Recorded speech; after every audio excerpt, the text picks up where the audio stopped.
Bonjour à toutes et à tous et bienvenue dans cette nouvelle vidéo conseil concernant la taille du rosier. La taille du rosier est souvent considérée comme difficile alors qu'en fait elle est vraiment très facile, c'est simplement qu'elle s'effectue en deux périodes différentes. Donc la première phase de la taille du rosier va s'effectuer en automne, aux alentours du mois de novembre, quand les conditions sont bonnes et propices au repos du rosier, donc généralement à l'arrivée des premières gelées. Il faut tailler le rosier grossièrement de moitié, il n'y a besoin d'aucune précision, c'est simplement pour l'aider à se mettre au repos, puisque sinon il va garder des bourgeons et peut-être même des fleurs et ça risque de l'épuiser. Donc sur ce spécimen-là, on ne l'a pas fait en automne pour pouvoir réaliser les deux tailles la même journée. Donc en fait, la première taille, c'est très simple, on coupe de moitié grossièrement, sans aucune précision nécessaire, et on élimine tous les bourgeons à fleurs, de manière à forcer la période de repos pour le rosier. Donc voilà cette première étape qui est vraiment très facile.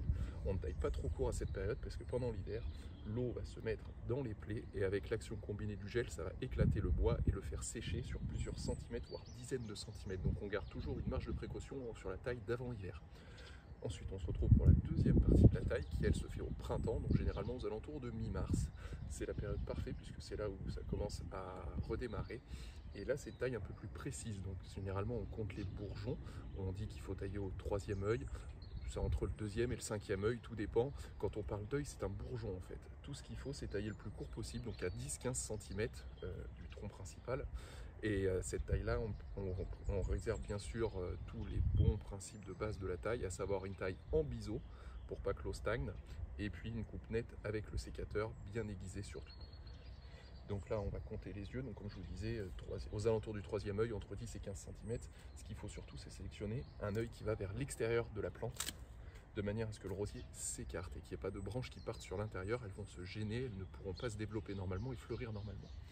Et on va retailler toutes les branches comme ça, bien en biseau, sur un œil qui part à l'extérieur. Voilà, il ne faut pas hésiter à tailler court, puisqu'il faut savoir que généralement, quand on a taillé sur un point, on ne pourra pas revenir en dessous les années suivantes. Donc en fait, notre rosier ne pourra jamais rétrécir.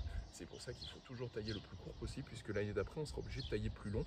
Et si on n'ose pas tailler court, et bien forcément, on va se retrouver avec un rosier qui sera beaucoup trop long au fil des années. Donc faut pas hésiter à être sévère dès le départ. Voilà. Et les branches qui sont au cœur, on peut carrément les éliminer, puisqu'elles n'auront pas la capacité de pouvoir se développer, puisqu'elles vont manquer d'air, de lumière et de tout ce qu'il faut pour se développer. Et voilà un rosier bien taillé. Donc comme je l'ai dit, à chaque fois on préserve 2 ou 3 bourgeons sur chaque branche et on coupe au-dessus d'un bourgeon qui donne à l'extérieur. C'est le seul secret de la taille, et avec forcément une taille en biseau. Ça, c'est le principe de base, vous le connaissez déjà. Et comme ça, on a un rosier qui va pouvoir s'épanouir correctement au printemps et fleurir tout l'été. Merci à vous et à très bientôt dans une nouvelle vidéo.